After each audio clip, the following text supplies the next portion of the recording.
আজ 25শে মার্চ, মানব সভ্যতার ইতিহাসে কলঙ্কিত এক হত্যাযজ্ঞের দিন। 1971 সালের আজকের রাতে পাক হানাদার বাহিনী নিরপরাধ নিরস্ত্র ঘুমন্ত বাঙালির উপর নির্মমভাবে গুলি চালিয়ে হাজারো মানুষকে হত্যা করেছিল। 25শে মার্চ থেকে এদেশের মানুষের সশস্ত্র প্রতিরোধ গড়ে তুলেছিল। 9 মাসের যুদ্ধের মধ্য দিয়ে স্বাধীন হয় বাংলাদেশ। মহান স্বাধীনতা দিবসের প্রাক্কালে আমি গভীর শ্রদ্ধার সঙ্গে স্মরণ করছি মহান মুক্তিযুদ্ধের বীর শহীদদের, যাদের প্রাণের বিনিময়ে আমরা স্বাধীন সার্বভৌম বাংলাদেশ পেয়েছি। 9 মাসের রক্তক্ষয়ী যুদ্ধে লক্ষ লক্ষ শহীদ ও 2 লাখ নির্যাতিত নারীর আত্মত্যাগ পৃথিবীর মানচিত্রে বাংলাদেশ নামে একটি স্বাধীন ভূখণ্ডের জন্ম দিয়েছিল। মুক্তিযুদ্ধের এই বীরদের প্রতি আমার সালাম। সেই সঙ্গে 24শে জুলাই অভ্যুত্থানে নিহত হাজারো শহীদ ও আহত, যারা বৈষম্য, শোষণ, নির্যাতন এবং নিপীড়নের বিরুদ্ধে বুক চিতিয়ে দাঁড়িয়েছিল, তাদের প্রতি সমগ্র জাতির পক্ষ থেকে আমি সশ্রদ্ধ সালাম জানাচ্ছি। জুলাই গণ অভ্যুত্থান আমাদেরকে যে বৈষম্যহীন বাংলাদেশ গড়ার স্বপ্ন পূরণের সুযোগ এনে দিয়েছে, সেই সুযোগ আমরা কাজে লাগাতে চাই। প্রিয় দেশবাসী, পবিত্র মাহে রমজানের সিয়াম সাধনা উপলক্ষে আপনাদের সকলকে আমার আন্তরিক মোবারকবাদ জানাচ্ছি। সেই সঙ্গে সকলকে জানাই পবিত্র ঈদ উল ফিতরের অগ্রিম শুভেচ্ছা। ঈদ মুবারক। এবারের ঈদ স্মরণীয়ভাবে আনন্দদায়ক হোক, এই কামনা করছি। বর্তমান সরকার দায়িত্ব গ্রহণের পর থেকেই দ্রব্যমূল্য নিয়ন্ত্রণে জোর ব্যবস্থা নিয়েছে। রমজানের ঈদে বড় চ্যালেঞ্জ ছিল জিনিসপত্রের দামের লাগাম টেনে ধরা, বিদ্যুৎ সরবরাহ নিশ্চিত করা। এই রমজানে যাতে কোনো পণ্যের দাম বেড়ে না যায় এবং বিদ্যুৎ সরবরাহ যেন বিঘ্নিত না হয়, সেজন্য আমরা সর্বোচ্চ চেষ্টা করেছি। রমজান মাস জুড়ে সরবরাহ চেনের প্রতিবন্ধকতা কঠোরভাবে প্রতিহত করতে সব ধরনের ব্যবস্থা আমরা নিয়েছি। দেশের সকল জায়গা থেকে খবর এসছে যে এই রমজানের দ্রব্যমূল্য আগের তুলনায় কমেছে, জনগণ স্বস্তি পেয়েছে। দাম নিয়ন্ত্রণে এই প্রচেষ্টা চলমান থাকবে। প্রিয় দেশবাসী, গত 16 বছরে শেখ হাসিনা যে ভয়াবহ লুটপাট কায়েম করেছিল, আপনারা সেটার ভুক্তভোগী ছিলেন। ছাত্র জনতার অভ্যুত্থানের মুখে তারা পালিয়ে যাবার সময় এক লণ্ডভণ্ড অর্থনীতি রেখে গেছে। এই পরিস্থিতিতে দায়িত্ব নেবার পর অর্থনীতি পুনরুদ্ধারের জন্য অন্তর্বর্তী সরকার নানা উদ্যোগ নিয়েছে। ব্যাংকিং খাতে শৃঙ্খলা ফিরেছে। ক্রমান্বয়ে অর্থনীতির অপরাপর সুযোগগুলো ইতিবাচক ধারায় ফিরতে শুরু করেছে। এই সরকারের সবচেয়ে বড় চ্যালেঞ্জ মূল্যস্ফীতি। ফেব্রুয়ারিতে মূল্যস্ফীতি 9.32% নেমে এসছে, যা 22 মাসের মধ্যে সর্বনিম্ন। আগামী জুন মাসের মধ্যে এটি 8%-এর নিচে নেমে আসবে বলে আশা করছি। দেশের ধ্বংসপ্রাপ্ত অর্থনীতিতে স্বস্তি এনে দিয়েছে আমাদের প্রবাসী ভাই বোনেরা। অন্তর্বর্তী সরকার দায়িত্ব নেবার পর থেকে রেমিটেন্স ধারাবাহিকভাবে বেড়েছে। ফেব্রুয়ারি মাসে রেমিটেন্স পাওয়া রেকর্ড গড়েছে, প্রায় 25% বৃদ্ধি পেয়ে $2.5 বিলিয়ন পৌঁছেছে।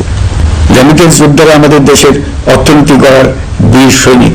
তাদের জন্য প্রক্রিয়াগত যেসব বিষয় রয়েছে সেগুলো সহজ করে দেওয়া আমাদের দায়িত্ব। তারা যেন ভোগান্তির শিকার না হন, দূতাবাস যেন ঠিক মতো কাজ করে, এটি নিশ্চিত করার জন্য আমরা ব্যবস্থা নিয়েছি। আগামী নির্বাচনে যেন তাদের ভোটাধিকার দিতে পারি, সেজন্য কাজ করছি। পলাতক সরকারের আমলে চট দখলের মতো দেশের ব্যাংকগুলো দখল করে নেওয়া হয়েছিল। আমানতকারীর টাকাকে তারা নিজেদের ব্যক্তিগত টাকায় রূপান্তরিত করে ফেলেছিল। অন্তর্বর্তী সরকারের অন্যতম কাজ ছিল ব্যাংকিং ব্যবস্থায় আস্থা ফিরিয়ে আনা, আমানতকারীর স্বার্থ রক্ষা করে নিয়ম শৃঙ্খলা প্রতিষ্ঠা করা, হিসাবপত্রে বিশ্বাসযোগ্যতা স্থাপন করা। ব্যাংকিং ব্যবস্থায় আস্থা প্রতিষ্ঠা করা গেছে, এর ফলে অর্থনীতিতে শৃঙ্খলা ফিরেছে। অন্তর্বর্তী সরকারের অর্জনগুলোর মধ্যে এটা ছিল খুবই গুরুত্বপূর্ণ। গত সরকারের লুটপাটের মহোৎসবে গত 15 বছরে $234 বিলিয়ন পাচার হয়েছে। এটা আমরা জানি। কত রকমভাবে পাচার হয়েছে তাও জানার বিষয়। অভিনব এক একটা পদ্ধতি ছিল। পাচারের একটা পদ্ধতি সবাইকে হতভম্ব করে দিয়েছে। এই পাচার হয়েছে বিদেশে অধ্যয়নরত সন্তানের কাছে টাকা পাঠানোর নামে। তিনি সন্তানের লেখাপড়ার জন্য এক সেমিস্টারের অর্থাৎ 3 মাসের খরচ বাবদ অফিসিয়াল ব্যাংকিং চ্যানেলে পাঠিয়েছেন $3,33,00,000, অর্থাৎ প্রায় 400 কোটি টাকা। পাচারের এর চেয়ে বেশি তাক লাগানো পন্থা আর কি আছে, তার কোনো সীমা আছে বলে আমার মনে হয় না। আইন, নিয়ম, নীতির জায়গায় যখন হরিলুট প্রতিষ্ঠিত হয় তখন এমন সবকিছুই সম্ভব। এই অর্থ পাচারকারীদের দ্রুত আইনের আওতায় নিয়ে আসার লক্ষ্যে ইতোমধ্যে আন্তর্জাতিক তৎপরতা জোরদার করা হয়েছে। প্রিয় দেশবাসী, অন্তর্বর্তী সরকার পৃথিবীর বিভিন্ন দেশের শীর্ষস্থানীয় বিনিয়োগকারীদের সঙ্গে নিয়মিত বৈঠক করে যাচ্ছে। তারা বাংলাদেশের বর্তমান ব্যবস্থায় বিনিয়োগের বিষয়ে খুবই আগ্রহী। আশা করছি দ্রুততম সময়ে দেশের নতুন নতুন বিদেশি বিনিয়োগ আপনারা দেখতে পাবেন। সরকার দায়িত্ব নেওয়ার পর থেকে দেশে রপ্তানি 13% বেড়েছে। জানুয়ারিতে 7% কন্টেইনার হ্যান্ডলিং বেড়েছে। বাংলাদেশ বিনিয়োগ উন্নয়ন কর্তৃপক্ষ ইতোমধ্যে লাইসেন্সিং রিকোয়ারমেন্টস, প্রত্যাবাসন আইনসহ বিনিয়োগকারীদের যে সাধারণ সমস্যাগুলো রয়েছে সেগুলো সমাধানে কাজ শুরু করেছে। বাংলাদেশ বিনিয়োগ উন্নয়ন কর্তৃপক্ষ আগামী মাসে ঢাকায় 4 দিনব্যাপী আন্তর্জাতিক বিনিয়োগ সম্মেলন করছে। বিশ্ববিখ্যাত অনেক বিনিয়োগকারী এতে অংশ নেবেন। ইতিমধ্যে DP World, Singapore PSA, AP Moller Maersk কয়েক বিলিয়ন ডলারের বিনিয়োগের প্রস্তাব করেছে। অন্তর্বর্তী সরকার দায়িত্ব গ্রহণের পর থেকেই স্বতঃস্ফূর্তভাবে পৃথিবীর সকল সরকার আমাদের প্রতি বন্ধুত্বের হাত বাড়িয়ে দিয়েছে। এটা শুরু হয়েছিল গত সেপ্টেম্বরে জাতিসংঘের বার্ষিক বৈঠকে। আপনাদের মনে আছে বিশ্বের সরকার প্রধানরা কীভাবে আমাদের সঙ্গে আগ্রহ নিয়ে দেখা করতে এগিয়ে এসছে। তারপর থেকে যে কোনো সম্মেলনে গিয়েছি, দেখেছি আন্তর্জাতিক নেতৃবৃন্দের আগ্রহ কীভাবে ক্রমেই বেড়ে চলেছে। জানুয়ারি মাসে সুইজারল্যান্ডের ডাভোসে গিয়েছিলাম। এই সম্মেলনে 47টি পৃথক ইভেন্টে আমার অংশগ্রহণ করতে হয়েছে। বিভিন্ন দেশের সরকার প্রধান, মন্ত্রী, বিশ্ব বাণিজ্যের নায়করা, জাতিসংঘের মহাসচিব, জাতিসংঘের বিভিন্ন সংস্থার প্রধানদের সঙ্গে বৈঠক করেছে। তারা আমাদের পাশে থাকার জন্য আন্তরিক আগ্রহ প্রকাশ করেছেন। সম্প্রতি আমি সংযুক্ত আরব আমিরাতে গিয়েছিলাম। তারা বিগত সরকারের সময় আমাদের ভিসা বন্ধ করে দিয়েছিল। আমরা সেই দেশের ভিসার দরজা খোলার চেষ্টা চালিয়ে যাচ্ছি। তারা আশ্বাস দিয়েছেন তাদের দিক থেকে সকল আনুষ্ঠানিকতা সম্পন্ন করে ভিসার দরজা উন্মুক্ত করবেন। আমি আশা করছি সেটা দ্রুতই উন্মুক্ত হবে। আমি সংযুক্ত আরব আমিরাতকে আমাদের দেশে শিল্প কারখানা গড়ে তোলার জন্য একটি শিল্পাঞ্চল করার প্রস্তাব দিয়েছি। তারা এই বিষয়ে আগ্রহ জানিয়েছে। শিল্পাঞ্চলে 2টি কাজ দিয়ে তারা শুরু করবে, এই জন্য কথাবার্তা শুরু হয়েছে। প্রথমে মুসলিম বিশ্বে সরবরাহের জন্য একটি হালাল গোশত প্রক্রিয়াজাত করার কারখানা করবে। এরপর মৎস্য প্রক্রিয়াজাতকরণের জন্য কারখানা স্থাপন করবে। তারা আমাদের নতুন সামুদ্রিক বন্দর পরিচালনা করার জন্যও আগ্রহ জানিয়েছে। প্রিয় দেশবাসী, বিশ্ব মানচিত্রে বাংলাদেশকে অনন্য উচ্চতায় নিয়ে যাওয়া আমাদের অন্যতম লক্ষ্য। এই লক্ষ্যে আমরা আসিয়ানের সদস্য হিসেবে যোগদান করার বিষয়ে আগ্রহের কথা জানিয়েছি। এই বছরের শুরু থেকেই মালয়েশিয়া আসিয়ানের চেয়ারম্যানের দায়িত্ব গ্রহণ করেছে। মালয়েশিয়ার মাননীয় প্রধানমন্ত্রী আনোয়ার ইব্রাহিমের সঙ্গে এই বিষয়ে কথা হয়েছে। তিনি আমাদের আবেদনের প্রতি সমর্থন জানিয়েছেন, আমাকে মালয়েশিয়া সফরের আমন্ত্রণ জানিয়েছেন। আমি এই আমন্ত্রণ গ্রহণ করেছি। মালয়েশিয়া রোহিঙ্গা সমস্যা সমাধানের জন্য জাতিসংঘের সম্মেলন আয়োজনের দায়িত্ব নিয়েছে। আমাদের দেশ থেকে শ্রমিক নিয়ে যাবার ব্যাপারে যে সমস্ত সমস্যার সৃষ্টি হয়েছিল সবগুলো সমাধানের জন্য আন্তরিকভাবে তারা কাজ করছে। আগামীকাল 4 দিনের সফরে আমি চীন যাচ্ছি। প্রেসিডেন্ট শি জিনপিংয়ের সঙ্গে আমার বৈঠক হবে। চীনের বড় বড় ব্যবসায়িক প্রতিষ্ঠানের সিইওদের সঙ্গেও বৈঠক করব। পৃথিবীর সর্ববৃহৎ চাইনিজ সোলার প্যানেল নির্মাতা প্রতিষ্ঠান লংজি বাংলাদেশে কারখানা স্থাপনের আগ্রহ জানিয়েছে। আমরা তাদের সঙ্গে কাজ করছি। এছাড়া প্রযুক্তিগত সহায়তা, মেডিকেল সহায়তা, স্বল্প মূল্যে চিকিৎসা সহ অন্যান্য বিষয়ে আলোচনা হবে। তারা আমাদের দেশ থেকে আম, কাঁঠাল ও পেয়ারা আমদানি করতে চায়। এটা খুব দ্রুতই শুরু হবে। এই সফরের মধ্য দিয়ে আমাদের 2 দেশের সম্পর্ক ঘনিষ্ঠতর হবে। আমি বরাবরই বলে এসেছি, আমরা মহা সৌভাগ্যবান এক জাতি। পৃথিবীর মানচিত্রে আমাদের অবস্থানের কারণে বাংলাদেশ, ভারত, নেপাল ও ভুটান দক্ষিণ এশিয়ার এই 4টি দেশ মিলে একটি যৌথ অর্থনীতি গড়ে তুলতে পারলে 4 দেশই লাভবান হবে। নেপাল ও ভুটান আমাদের জলবিদ্যুৎ দিতে অত্যন্ত আগ্রহী, আমরাও নিতে আগ্রহী। বাংলাদেশের শিল্পাঞ্চল গড়ে তুলতে এর কোনো বিকল্প নেই। আমাদের রয়েছে এক বিস্তীর্ণ মহাসাগর। ভৌগোলিক অবস্থানগত কারণে আমাদের সামনে বিরাট অর্থনৈতিক সুযোগ এনে দিয়েছে। কুমিরা থেকে টেকনাফ পর্যন্ত দীর্ঘ উপকূল ভূমি। এই দীর্ঘ উপকূল জুড়ে বিরামহীনভাবে অনেকগুলি আধুনিক প্রযুক্তি সমৃদ্ধ আন্তর্জাতিক মানের সমুদ্র বন্দর, শিল্প কারখানা, রপ্তানি প্রক্রিয়াজাতকরণ এলাকা স্থাপন করা গেলে পুরো অর্থনৈতিক অঞ্চলের ভবিষ্যৎ দ্রুত পরিবর্তন সম্ভব। নেপাল থেকে জলবিদ্যুৎ আনতে পারলে জীবাশ্ম জ্বালানির উপর আমাদের নির্ভরশীলতা কমবে। বর্তমানে বিশ্ববাসী পরিবেশ রক্ষায় সচেতন, তারা এটাকেই সর্বোচ্চ অগ্রাধিকার দিচ্ছে। জীবাশ্ম জ্বালানির উপর নির্ভরশীলতা কমিয়ে পরিবেশ বান্ধব বিকল্প পাওয়া গেলে বিদেশি বিনিয়োগকারীদের আরও বেশি মনোযোগ আকর্ষণ করা যাবে। দেশের ক্রমবর্ধমান বিদ্যুৎ চাহিদার পরিপ্রেক্ষিতে রূপপুর পারমাণবিক বিদ্যুৎ কেন্দ্রের কাজ যথাসময়ে শেষ করার বেশি আমরা জোর দিয়েছি। রোসাটমের মহাপরিচালক আমাকে বলেছেন শিগগিরই বিদ্যুৎ কেন্দ্রটি পরীক্ষামূলকভাবে চালু করা হবে। আমাদের পণ্য পৃথিবীর পণ্য।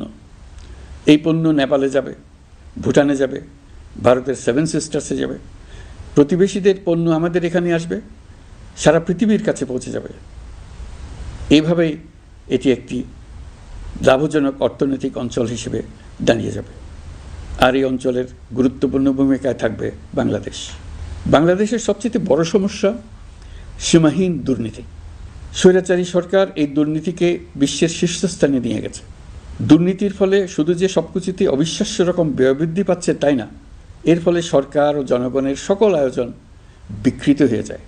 সরকারের লক্ষ্য, নীতিমালা, প্রাতিষ্ঠানিক আয়োজন, সরকারি কর্মকর্তাদের দায় দায়িত্ব যা কিছু কাগজে লেখা থাকে তার সব কিছু অর্থহীন হয়ে যায়। দেশ চলে অলিখিত আয়োজনে। সরকারকে চলতে হয়, ব্যবসায়ীকে চলতে হয়, শিল্পপতিকে চলতে হয়, বিনিয়োগকারীকে চলতে হয়, দেশের সকল নাগরিককে এই অলিখিত নিয়মে চলতে হয়। নাগরিককে এই অদৃশ্য জগতের সঙ্গে মোকাবেলা করে টিকে থাকার বিদ্যায় পারদর্শী হতে সাধনা করতে হয়। দৈনন্দিন জীবনে টিকে থাকা এবং সাফল্য অর্জনের জন্য একটা নতুন ভাষা আয়ত্ত করতে হয়। চারদিকে কী শব্দ বলা হচ্ছে, কাগজে কী লেখা হচ্ছে তা মনে মনে দ্রুত অনুবাদ করে তার মর্মার্থ বুঝে নিতে হয়। তা না হলে দৈনন্দিন সিদ্ধান্ত নেওয়া যায় না। সবচেয়ে বড় মুশকিল হলো এর কোনো অভিধান নেই। কারণ ব্যক্তিবিশেষে, স্থান বিশেষে, পরিস্থিতি বিশেষে এর অর্থ ক্রমাগতভাবে পাল্টে যায়। পুরো বিশ্ব বুঝে গেছে আমরা জাতি হিসেবে সততার পরিচয় বহন করি না। এটা শুধু জাতীয় কলঙ্কের বিষয় নয়, আন্তর্জাতিক বাণিজ্যে এটা আত্মঘাতী বিষয়। দেশবাসীর মতো আন্তর্জাতিক সম্প্রদায়ও চায় আমরা দুর্নীতিমুক্ত হই, কারণ তারা আমাদের সঙ্গে ব্যবসা বাণিজ্য সম্প্রসারণ করতে চায়।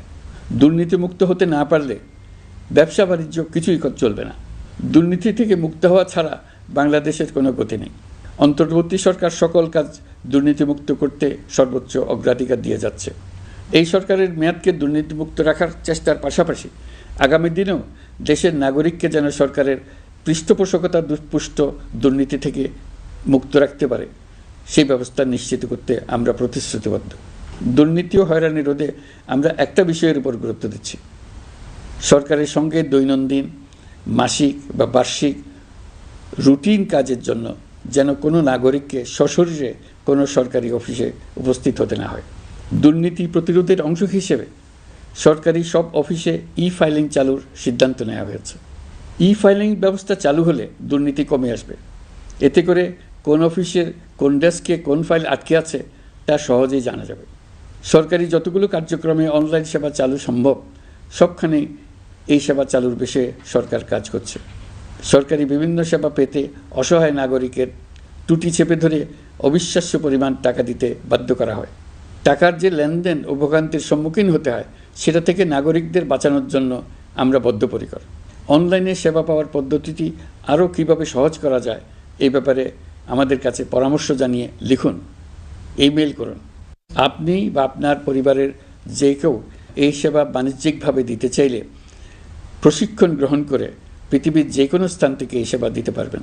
বিগত সরকারের আমলে ভিন্ন মতকে দমন করার জন্য মিথ্যা মামলাকে হাতিয়ার হিসেবে বেছে নেওয়া হয়েছিল। বিভিন্ন পর্যায়ে যাচাই বাছাই করে আমরা এসব হয়রানিমূলক মামলা প্রত্যাহারের উদ্যোগ নিয়েছি। গত ফ্যাসিস্ট সরকারের সময় দায়ের করা রাজনৈতিক হয়রানিমূলক মামলাগুলোর মধ্যে সারা দেশে এই পর্যন্ত ৬,২৯৫টি মামলা প্রত্যাহারের সুপারিশ করা হয়েছে। অন্যান্য সকল হয়রানিমূলক মামলাও ক্রমান্বয়ে প্রত্যাহার করা হচ্ছে। এছাড়া এই পর্যন্ত সাইবার সিকিউরিটি আইনের অধীনে বিচারাধীন স্পিচ অফেন্স সংক্রান্ত ৪১৩টি মামলা প্রত্যাহার করা হয়েছে। এই আইনটি অবিলম্বে বাতিল করে নাগরিক বান্ধব সাইবার সুরক্ষা আইন করা হচ্ছে। মানুষের ভোগান্তি রোধেও আমরা আইনগত পদক্ষেপ নিচ্ছি। জিডি করার সময় স্বাক্ষর দেওয়ার জন্য এখন আর থানায় যাওয়ার প্রয়োজন নাই, এটা অনলাইনেই করা যাবে। এই ব্যাপারে প্রয়োজনীয় নির্দেশ দেওয়া হয়েছে। পাওয়ার অফ অ্যাটর্নি বিধিমালা সংশোধনীর মাধ্যমে প্রবাসী বাংলাদেশিদের হয়রানি লাঘব করা হয়েছে। সংশোধিত বিধিমালার আলোকে বাংলাদেশি পাসপোর্ট না থাকলেও বাংলাদেশি বংশোদ্ভূত ব্যক্তির পাসপোর্টে নো ভিসা রিকোয়ার্ড স্টিকার থাকলে কিংবা জন্ম সনদ বা জাতীয় পরিচয়পত্র থাকলেই তিনি বিদেশ থেকে পাওয়ার অফ অ্যাটর্নি সম্পাদন করতে পারবেন। সরকারি সিদ্ধান্ত ও প্রয়োজনীয় ব্যবস্থা নেওয়ার পর বিমানের টিকিট কেনার পুরো প্রক্রিয়াটি অনলাইনে নিয়ে যাওয়ার ফলে বিমানের টিকিটের দাম শতকরা ৫০ থেকে ৭৫% কমে গেছে। বিশেষ করে মধ্যপ্রাচ্যের প্রবাসী ভাই বোনেরা এতে করে স্বস্তি পাচ্ছেন। অন্যান্য এয়ারলাইনের টিকিটের দামও কমে গেছে। নাগরিকদের হয়রানিমুক্ত ও দুর্নীতিমুক্ত সেবা প্রদানের জন্য সরকার ভূমি সেবা ডিজিটালাইজ করার উদ্যোগ নিয়েছে। এর অংশ হিসেবে ভূমি মন্ত্রণালয় অনলাইনে ঘরে বসেই জমির খাজনা প্রদান, নামজারি, জমা খারিজ, খতিয়ান বা পর্চা সার্টিফাইড কপি, মৌজা ম্যাপ বা নকশা প্রদানের কার্যক্রম শুরু করেছে। এই পদ্ধতিতে ভোগান্তি, অস্বচ্ছতা ও দুর্নীতির অবসান হবে। বর্তমানে সারা দেশে পরীক্ষামূলকভাবে এই কার্যক্রম চালু হয়েছে। এগুলোকে ক্রমান্বয়ে আরও জনবান্ধব করে স্থায়ী রূপ দেওয়া হবে। এর লক্ষ্য হবে ক্রমাগতভাবে এই সকল দায়িত্ব সরকারের হাত থেকে নিয়ে সেবাদানকারী ব্যক্তি বা প্রতিষ্ঠানের কাছে ছেড়ে দেওয়া। গ্রামের স্কুল কলেজ পাশ করা ছেলেমেয়েরা, গৃহিণীরা ঘরে বসে সারা দেশে এই সেবা দান করবে এবং অনেকে তাদের কৃতিত্বের জন্য প্রসিদ্ধ হয়ে পড়বে। তারা সারা দেশের গ্রাহকদের সেবা নিজের গ্রাম থেকেই প্রদান করবে। রাজস্ব সংস্কার কমিশনের সুপারিশ অনুসারে জাতীয় রাজস্ব বোর্ড বিলুপ্ত করার সিদ্ধান্ত নেওয়া হয়েছে। এর জায়গায় দুটি পৃথক বিভাগ করা হচ্ছে।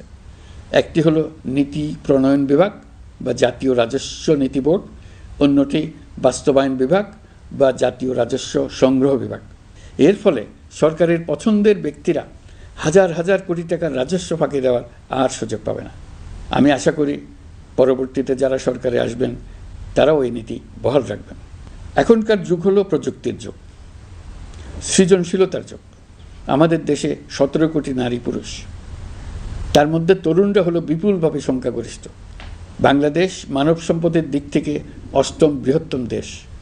একযোগে এই তরুণরা সৃজনশীলতা প্রকাশের সুযোগ পেলে বন্যার স্রোতের মতো আমাদের দেশ দ্রুত বেগে পৃথিবীর বাজারের মধ্যস্থানে চলে যাবে। এই বিপুল তরুণ গোষ্ঠীর সামনে থেকে পথের বাধা সরিয়ে দেওয়াই হলো আমাদের সরকারের প্রধান লক্ষ্য। প্রযুক্তি আমাদের জন্য সুযোগ সৃষ্টি করেছে, আমরা দ্রুত বেগে এই সুযোগ গ্রহণ করার কাজে নিজেদের নিয়োজিত করেছি। এমনভাবে আমরা প্রযুক্তি ব্যবহার করার কাজে নিয়োজিত হয়েছি যাতে নাগরিকের আঙ্গুলের ইশারায় সরকার তার সেবা নাগরিকের কাছে তাৎক্ষণিকভাবে হাজির করে। তা নিশ্চিত করার জন্য আমরা সেই সেবা দিতে চাই প্রযুক্তির মাধ্যমে, সরকারি অফিসের মাধ্যমে নয়। ইতিমধ্যে পাসপোর্ট পেতে পুলিশ ভেরিফিকেশনের নিয়ম আমরা বাতিল করে দিয়েছি। এর ফলে বর্তমানে নাগরিকরা আগের চাইতে সহজভাবে পাসপোর্ট সেবা পাচ্ছেন। পুলিশ রিপোর্ট প্রাপ্তির নিয়ম বাতিল করার পর এই পর্যন্ত ৭০,০০০ নতুন পাসপোর্ট, যা বহুকাল ধরে পুলিশ রিপোর্ট আসার অপেক্ষায় আটকে ছিল, তা দ্রুত আবেদনকারীদের হাতে পৌঁছে দেওয়া হয়েছে। পাসপোর্ট প্রাপ্তি সহজ করার জন্য আমরা পুরনো পদ্ধতি বাতিল করে ইলেকট্রনিক পাসপোর্ট প্রচলন শুরু করেছি। এর ফলে দ্রুত পাসপোর্ট দেওয়া সম্ভব হচ্ছে। দেশের অভ্যন্তরে ই পাসপোর্ট হোম ডেলিভারি দেওয়া সম্ভব হচ্ছে। আগামীতে সকলেই ঘরে বসে পাসপোর্ট পাবেন, এটা নিশ্চিত করার চেষ্টা করছি। পাসপোর্ট দেওয়ার দায়িত্বে নিয়োজিত কর্মকর্তারা অত্যন্ত উৎসাহ সহকারে দ্রুত এসব পরিবর্তন আনার ব্যাপারে এগিয়ে আসছেন দেখে মনটা আনন্দে ভরে যায়। প্রিয় দেশবাসী, হজ মুসলমানদের জন্য সবচেয়ে গভীর আধ্যাত্মিক সফরগুলোর মধ্যে প্রধান। সারা জীবন তারা হজ পালনের জন্য অপেক্ষা করেন। পবিত্র হজ পালনে বাংলাদেশের হাজিরা প্রায় বিভিন্ন চ্যালেঞ্জের সম্মুখীন হন। ভাষাগত বাধা, স্বাস্থ্য ঝুঁকি, অতিরিক্ত ভিড়, প্রশাসনিক জটিলতা এবং লজিস্টিক সমস্যা সহ নানা অসুবিধা। হজের অভিজ্ঞতাকে মসৃণ ও নিরাপদ করতে অন্তর্বর্তীকালীন সরকার একটি মোবাইল অ্যাপ তৈরি করেছে, যা সম্মানিত হাজিদের যাত্রার আগে, যাত্রা চলাকালীন সময়ে এবং ফিরে আসার পরেও প্রয়োজনীয় সহায়তা প্রদান করবে। এই অ্যাপটি বাংলা ভাষায় রিয়েল টাইম নির্দেশনা ও সহায়তা প্রদান করবে। সরকার সমর্থিত বিশেষ ডেবিট কার্ডের মাধ্যমে বিদেশের স্থানীয় মুদ্রায় আর্থিক লেনদেন নিশ্চিত করবে। লাগেজ যাতে হারিয়ে না যায় তার জন্য লাগেজ ট্র্যাকিংয়ের ব্যবস্থা থাকবে। মোবাইল ফোনের মাধ্যমে হজযাত্রীরা প্রত্যেক দিন ওই দিনের করণীয় ও যাতায়াতের বিস্তারিত বিবরণ জানতে পারবেন। যেদিন যে দোয়া পড়তে হবে সেটা স্মরণ করিয়ে দেবে। যেসব পবিত্র স্থানে যাবেন সেসবের ছবিসহ ইতিহাস বর্ণনা করবে। হাজিদের মনে কোনো প্রশ্ন জাগলে কল সেন্টারে ফোন করে সেই প্রশ্নের উত্তর পাবেন। শরীর খারাপ লাগলে ডাক্তারের সঙ্গে যোগাযোগ করিয়ে দেবে। সম্মানিত হাজিদের কোনো পরামর্শ থাকলে সেটা পরামর্শ পৃষ্ঠায় লিখে দিতে পারবেন। ভ্রমণের দৈনন্দিন ঝামেলার জন্য হজের মূল লক্ষ্যকে পরাজিত করতে না পারে তার জন্য সকল ব্যবস্থা এতে রাখা থাকবে। প্রিয় দেশবাসী, আপনারা শুনেছেন আমি স্টারলিংকের প্রতিষ্ঠাতা এবং বিশ্বের শীর্ষ ধনকুবের স্পেস এক্স ও টেসলার মালিক এলন মাস্কের সঙ্গে ফোনে আলাপ করে বাংলাদেশে স্টারলিংকের কার্যক্রম শুরু করার আহ্বান জানিয়েছি। সে অনুসারে কোম্পানির প্রতিনিধিরা এখন বাংলাদেশে তাদের কার্যক্রম শুরুর আয়োজন করছে। তাদের সঙ্গে 3 মাসের মধ্যেই বাণিজ্যিক চুক্তি চূড়ান্ত করার কাজ চলছে। স্টারলিংকের মাধ্যমে স্বল্প মূল্যে উচ্চগতির ইন্টারনেট বাংলাদেশের ডিজিটাল জগতে একটা বিপ্লব আনবে। স্টারলিংক সেবা চালু হলে দেশের প্রতিটি গ্রাম, দ্বীপাঞ্চল, দুর্গম পাহাড়ি অঞ্চল অতি উচ্চগতির ইন্টারনেট সেবার আওতায় চলে আসবে।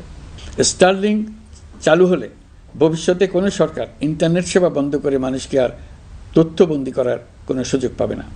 বাংলাদেশের প্রতিটি অঞ্চলে বিশ্বমানের শিক্ষা, স্বাস্থ্যসেবা, অর্থনৈতিক ক্ষেত্রে সকল নাগরিকের অংশগ্রহণ নিশ্চিত করা যাবে। আমাদের নতুন প্রজন্ম দেশের যে কোনো প্রত্যন্ত অঞ্চলেই থাকুক না কেন তারা বিশ্ব নাগরিক হয়ে গড়ে ওঠার সুযোগ পাবে। সরকার যুব উদ্যোক্তা নীতি 2025 প্রণয়ন করেছে। এর লক্ষ্য হবে সামাজিক, অর্থনৈতিক ও পরিবেশগত অগ্রগতির মূল চালক হিসেবে তরুণ তরুণীদের ক্ষমতায়ন করা। এই নীতি টেকসই উন্নয়ন লক্ষ্যমাত্রা অর্জনের উপায় হিসেবে সফল উদ্যোক্তা তৈরিতে সহায়ক হবে। সামাজিক ও অর্থনৈতিক ক্ষেত্রে তরুণ উদ্যোক্তাদের অবদানকে স্বীকৃতি দেওয়া হবে। প্রিয় দেশবাসী, জাতিসংঘের মহাসচিব অ্যান্টনিও গুতেরেস কয়েকদিন আগে বাংলাদেশ সফর করেছেন। তাকে সঙ্গে নিয়ে আমি কক্সবাজারে রোহিঙ্গা ক্যাম্পগুলোতে গিয়েছি।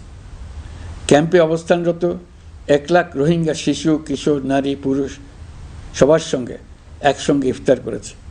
আমাদের প্রস্তাবে সম্মতি জানিয়ে আগামী সেপ্টেম্বর মাসে জাতিসংঘের সাধারণ অধিবেশনে রোহিঙ্গা সংকট নিয়ে একটি পৃথক অধিবেশন আয়োজন করার প্রস্তুতি নিচ্ছে। মালয়েশিয়া ও ফিনল্যান্ড যৌথভাবে এই সম্মেলনের আয়োজক হতে এগিয়ে এসছে। এর পাশাপাশি অস্ট্রেলিয়ার সাবেক ভারপ্রাপ্ত প্রধানমন্ত্রী জুলি বিশপকে আমি এই গুরুত্বপূর্ণ সভায় মুখ্য ভূমিকা পালনের জন্য আহ্বান জানিয়েছি। তিনি আমার প্রস্তাব গ্রহণ করেছেন। জাতিসংঘের মহাসচিব বাংলাদেশ সফরে এসে জাতীয় ঐকমত্য কমিশনের সদস্য, রাজনৈতিক দলের নেতৃবৃন্দ ও তরুণদের সঙ্গে পৃথকভাবে বৈঠক করেছেন। বৈঠকে সবাই জাতিসংঘের মহাসচিবকে নতুন বাংলাদেশ গঠনের স্বপ্নের কথা জানিয়েছেন। আপনারা জানেন, পতিত স্বৈরাচারের নিপীড়নের বর্ণনা উঠে এসছে জাতিসংঘের মানবাধিকার বিষয়ক হাই কমিশনারের কার্যালয়ের রিপোর্টে। গত জুলাই-আগস্ট মাসে বাংলাদেশের ছাত্র, শ্রমিক জনতার উপর শেখ হাসিনা সরকার ও আওয়ামী লীগ যে দমন, পীড়ন ও হত্যাকাণ্ড চালিয়েছে এর পুঙ্খানুপুঙ্খ তদন্ত করে বিস্তারিত রিপোর্ট প্রকাশ করেছে তারা। এই রিপোর্টে স্পষ্টভাবে উঠে এসছে যে শেখ হাসিনা নিজেই নিরাপত্তা বাহিনীর কর্মকর্তাদের নির্দেশ দিয়েছিলেন বিক্ষোভকারীদের হত্যা করতে। বিগত সরকার, আওয়ামী লীগ ও আওয়ামী লীগের সহযোগী গোষ্ঠী ও সংগঠন একত্রিত হয়ে পরিকল্পিতভাবেই গুরুতর মানবাধিকার লঙ্ঘনে জড়িত ছিল। মানবাধিকার বিষয়ক হাইকমিশনারের রিপোর্টে বলা হয়েছে বিক্ষোভ চলাকালে প্রায় 1400 জন নিহত হয়েছেন, যার মধ্যে প্রায় 13% শিশু। বিক্ষোভের সম্মুখ সারিতে থাকার কারণে আমাদের জুলাই কন্যারা নিরাপত্তা বাহিনী ও আওয়ামী লীগের সমর্থকদের দ্বারা আক্রান্ত হয়েছে, এমনকি যৌন নির্যাতনের শিকার হয়েছে। জাতিসংঘের রিপোর্ট পড়ে সবার গায়ের লোম দাঁড়িয়ে গেছে। কি ভয়াবহতা! কিভাবে একজন প্রধানমন্ত্রী নিজ দেশে নিরস্ত্র মানুষকে হত্যার পর লাশ লুকিয়ে ফেলার নির্দেশ দিতে পারে? ক্ষমতা আঁকড়ে রাখার জন্য তিনি পৃথিবীর সকল নিষ্ঠুরতা ছাড়িয়ে গেছেন। এটাই জাতিসংঘের প্রতিবেদনে উঠে এসছে। মানবাধিকার বিষয়ক হাইকমিশনার কার্যালয়ের এই রিপোর্টকে আমরা স্বাগত জানাচ্ছি। প্রতিবেদনে যে সুপারিশ করা হয়েছে, অন্তর্বর্তী সরকার সেই সুপারিশগুলো গুরুত্বের সঙ্গে বিবেচনা করছে। আপনাদেরকে আশ্বস্ত করে বলতে চাই, যারা গণহত্যায় জড়িত ছিল, যারা নির্বিচারে মানুষ হত্যা করেছে, যারা ইতিমধ্যে হত্যাকারী হিসেবে বিশ্বের কাছে স্বীকৃত, তাদের বিচার এ দেশের মাটিতে হবেই। প্রিয় দেশবাসী, আপনারা জানেন অন্তর্বর্তী সরকার দায়িত্ব নেবার পর থেকেই গণমাধ্যম ও সোশ্যাল মিডিয়ায় গুজবের যেন এক মহোৎসব চলছে।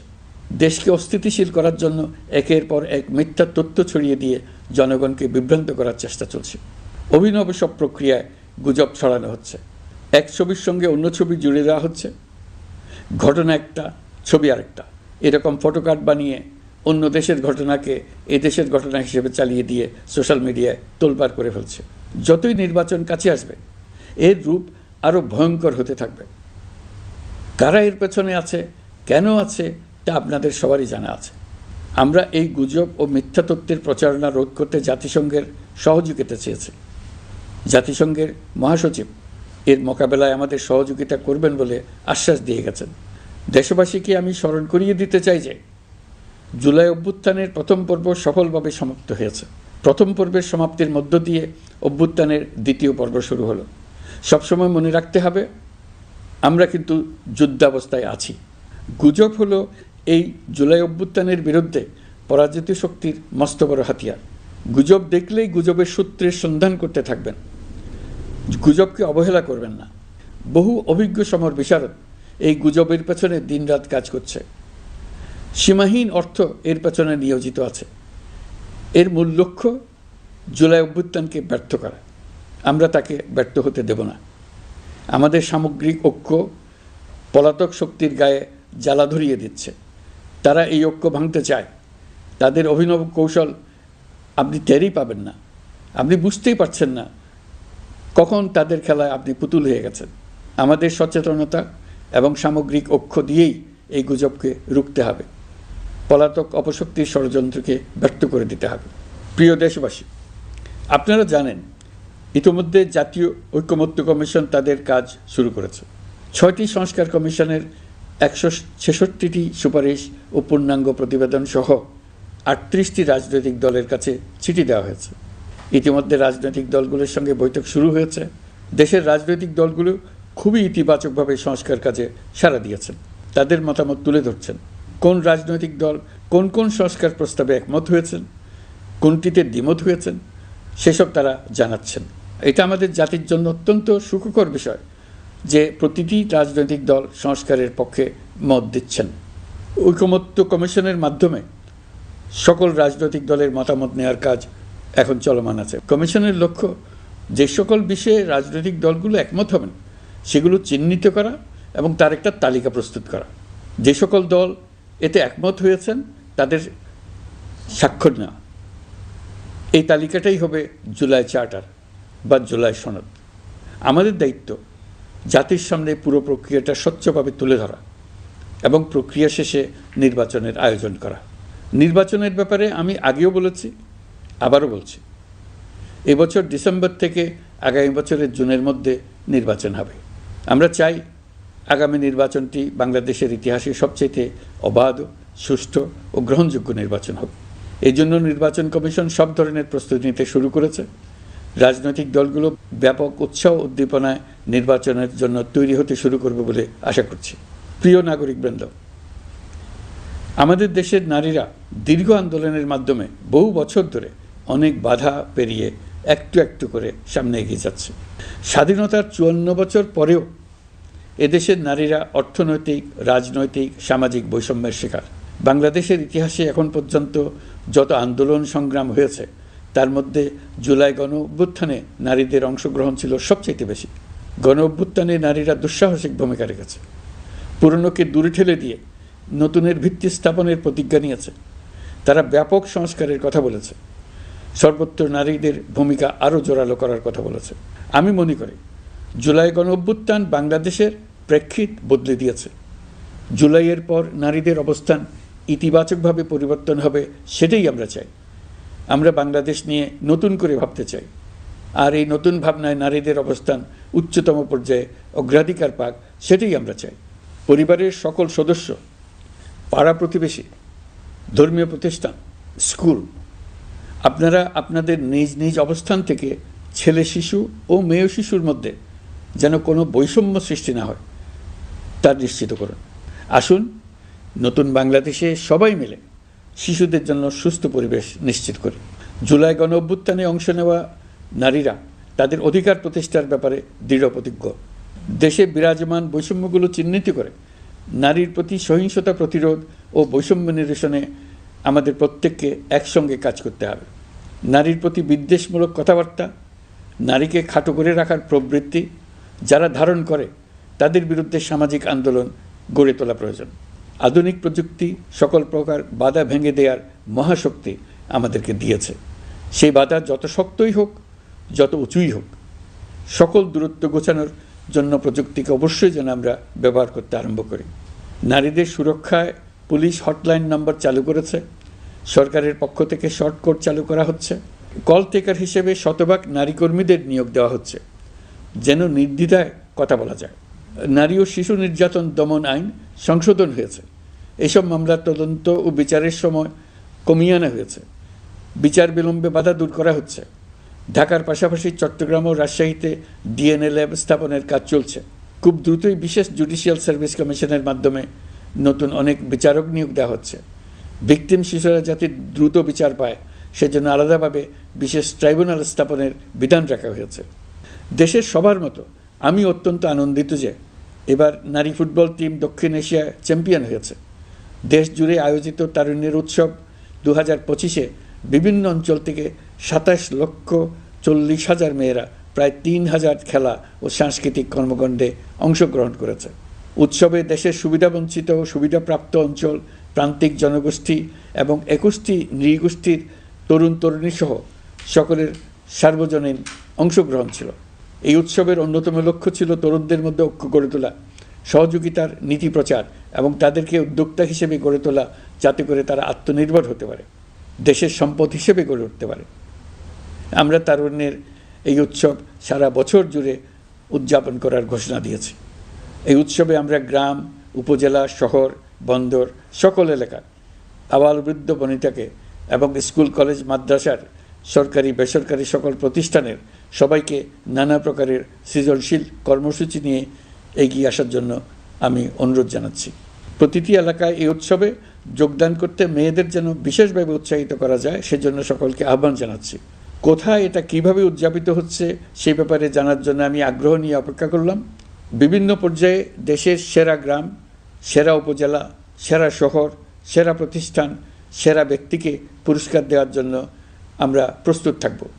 নারী অধিকারের পাশাপাশি একই রকম গুরুত্বের সঙ্গে মনে রাখতে হবে সংখ্যালঘুদের নাগরিক অধিকার, সমতল ও পাহাড়ের জাতিগোষ্ঠীর নাগরিক অধিকার। কারো কোনো নাগরিক অধিকারকে অবহেলা করলেই এই জাতির জন্য মহা সংকট সৃষ্টি হবে। নাগরিক হিসেবে আমরা কেউ যেন অন্য নাগরিকের অধিকার হরণের দায়ে অভিযুক্ত হতে না পারি, সেই ব্যাপারে আমাদের নিশ্চিত থাকতে হবে। তাহলেই সত্যিকার নতুন বাংলাদেশ জন্ম লাভ করবে। সবাইকে আবারও আমার সালাম জানিয়ে আমার বক্তব্য শেষ করছি। আসসালামু আলাইকুম। সবাইকে স্বাধীনতা দিবসের অভিনন্দন জানাচ্ছি। পবিত্র মাহে রমজানে মহান আল্লাহর অশেষ মেহেরবানি আমাদের উপরে বর্ষিত হোক। এবারের শবে কদরের পবিত্র রজনীতে মহান আল্লাহ যেন তাঁর সকল বান্দার মোনাজাত কবুল করেন তা প্রার্থনা করছি। একই সঙ্গে পবিত্র ঈদে সকলকে জানাই ঈদ মোবারক। ঈদে পরিবার পরিজন নিয়ে নির্বিঘ্নে ও আনন্দ সহকারে নিজ নিজ বাড়ি যাবেন, আত্মীয় স্বজনের কবর জিয়ারত করবেন, গরিব পরিবারের খোঁজখবর নেবেন, তাদের ভবিষ্যৎ ভালো করার জন্য চিন্তাভাবনা করবেন, আপনার সন্তানদের সঙ্গে তাদের পরিচয় করিয়ে দেবেন এই কামনা করছি। ঈদের জামাতে দলমত নির্বিশেষে সবাই যেন পরাজিত শক্তির সকল প্ররোচনা সত্ত্বেও সুদৃঢ়ভাবে ঐক্যবদ্ধ থাকেন, সেজন্য আল্লাহর কাছে মোনাজাত করবেন, এই আহ্বান জানাচ্ছি। সকলের জীবন সার্থক হোক, আনন্দময় হোক। মহান আল্লাহ আমাদের সহায় হন। আল্লাহ হাফেজ।